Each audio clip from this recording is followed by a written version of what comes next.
The expansion of the universe is at the mercy of you deliciously and delightfully loving your own self. When you are in a deep, abiding relationship of love with you, the universe is more glorified in the resonance of love. The universe becomes more expanded in the juiciness of love by virtue of your individual expression of love, because you are the microcosm of love.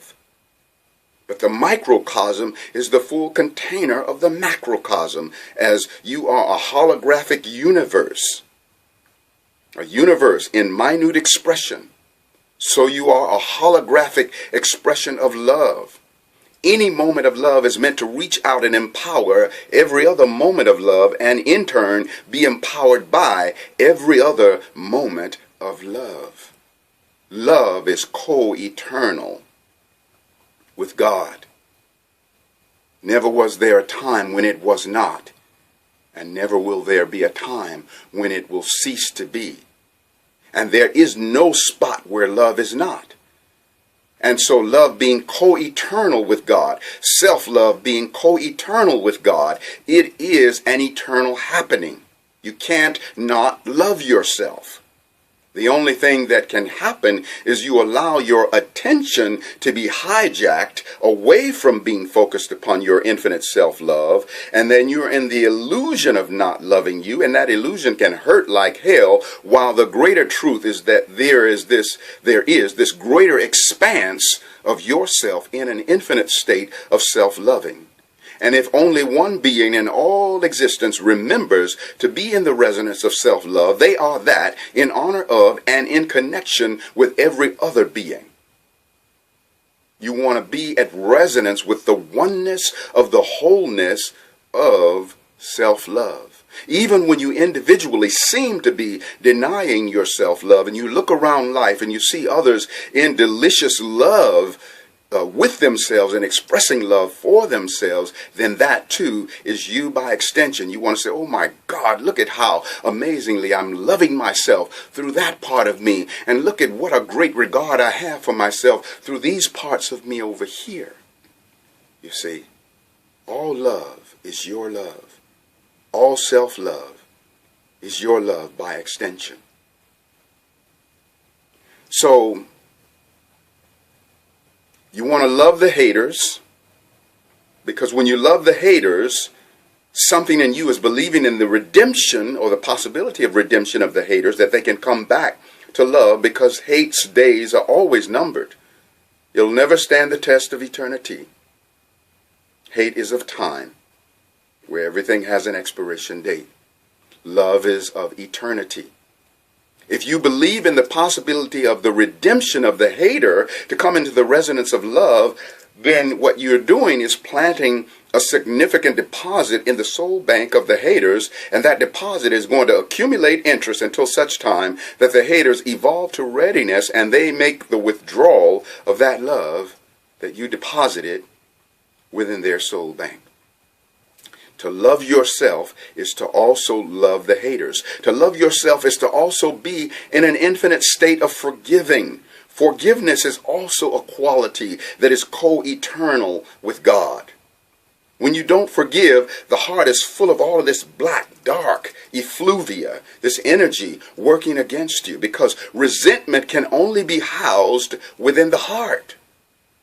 So when you're resenting another being or resenting yourself, then you're letting your heart be filled up with this dark effluvia that is taking all of this space up in your heart and not really allowing space for you to receive the fulfillment of love and more wonderful experiences. You can't afford resentment, because it's going to become housed within your heart. That's the only place it can live, is in your heart. And it blocks the cellular resonance of greater love and greater peace and joy. You know, to love yourself is to feel sacred pride in the eternal goodness of life. When you can look around and you see that every amazing and wonderful thing going on in life is a part of your own co-expression. any being doing any good deed in life are doing so while being accompanied by a cellular counterpart that is your own self and my own self. See, we are cellular co-expressors of every good deed, cellular co-creators of every wonderful creation. Even the Master Christ, Yeshua, we co-walked on water with the Master Christ, co-raised the dead with the Master Christ, co-healed the sick. Why? Because there are multitudinous cellular counterparts of soul expression within the Master when he did all of those things, and that included you and me. You see, we co-received enlightenment with the Buddha under the Bodhi tree. We co-parted the Red Sea, with Moses. Every wonderful thing in life is a co-expression of our own, because life is interconnected. That which is done by the drop is done by the ocean. That which is done by the ocean is done by the drop. To love yourself is to feel sacred pride in the eternal goodness that you witness in life. That any wonderful thing going on, you had a co-creative hand in it. When you feel that, when you embrace that, you're really loving yourself, and you experience a skyrocketing of your self-esteem.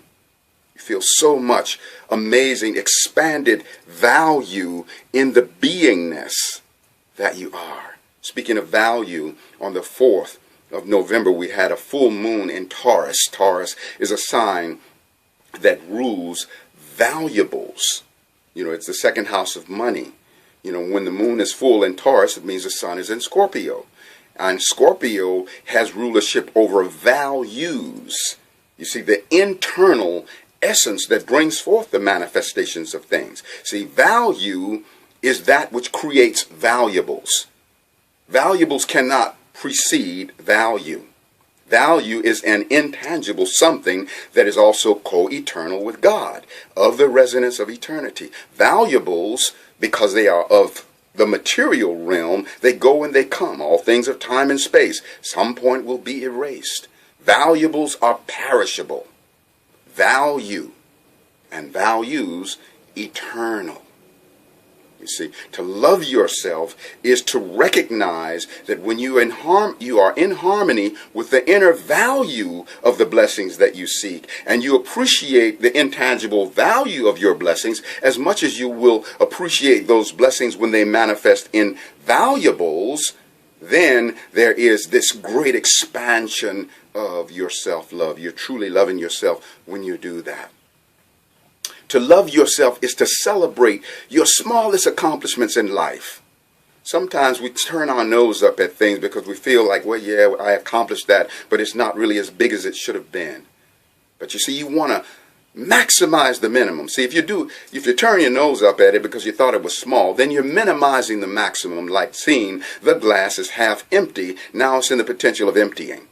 Instead, you want to see the glass is half full. Now it's in the potential of filling. That's maximizing the minimum. You get your magnifying glass out if those accomplishments seem small. And when you maximize the minimum becomes the maximum. You are in a state of self-loving when you celebrate your smallest accomplishments. You are in a state of self-love when you don't hate your hatred or the hatred of another. Don't hate your hatred. Don't judge your judgment. Don't fear your fear. Don't hurt more than your pain. You see, when you are in a state of recognizing that the central core of anything is a place of pristine purity, because hate and all of the negatives of life are always the periphery, always the circumference, can't be the center. Light, love, joy, bliss, God owns the center of everything. Don't hate the hatred. When you are of the presence of mind and heart and the wisdom to do that, then you are in a genuine state of self-loving. Believe in the redemption of all, no matter how horribly one is behaving. Believe that they can be redeemed. See that redemption for them.